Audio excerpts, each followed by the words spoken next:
Vicente Tito Sotto III is the new Senate President. He was nominated by the majority bloc, including his predecessor, Coco Pimentel.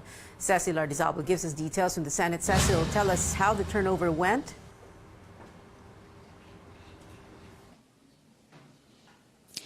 Pia, the Senate reorganization is now in effect, but let me give you an idea of how the opening of the plenary session looked like.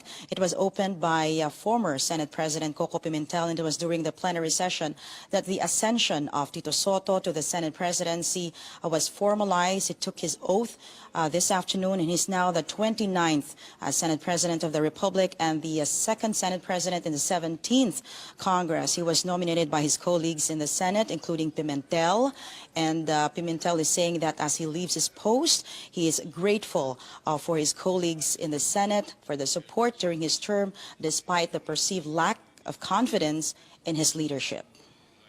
It's like an ordinary day for Coco Pimentel as he steps down from the Senate presidency. He is one with his colleagues in reorganizing the Senate and in electing Tito Sotto as the new Senate president.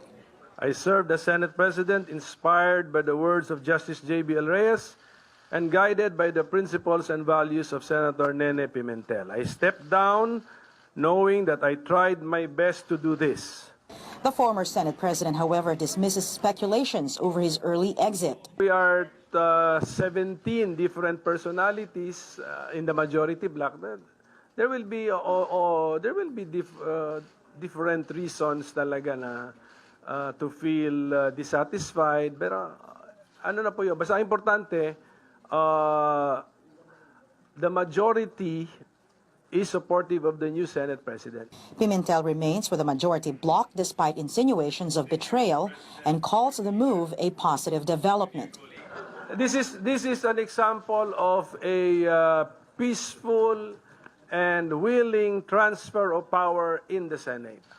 Earlier reports say Pimentel requested for a term extension until October, when he's expected to file for his re-election bid.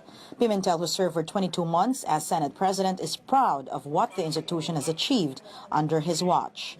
The delivery of the priority campaign promises of my party mate, President Duterte. For example, sabi niya, free tuition, nagawa po natin yun. Free irrigation, nagawa po natin yun. Increasing the base pay of our frontliners in our national security, the armed uniformed personnel of the armed forces and the PNP, nagawa po natin yun. So at least we tried. But he won't stop pushing for federalism, President Duterte's campaign promise and his advocacy.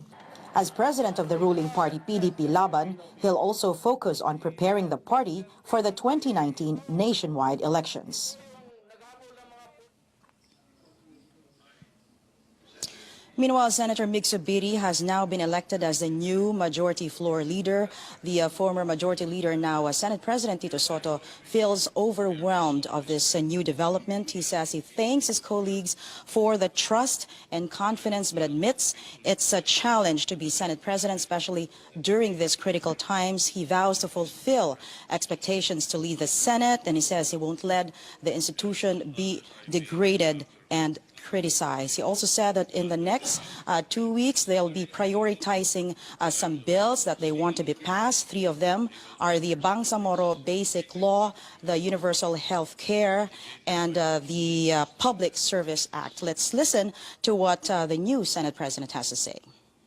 A little stressed because I'm looking at the incoming measures that have to be tackled. Medyo ano tawag dito, nakakalula.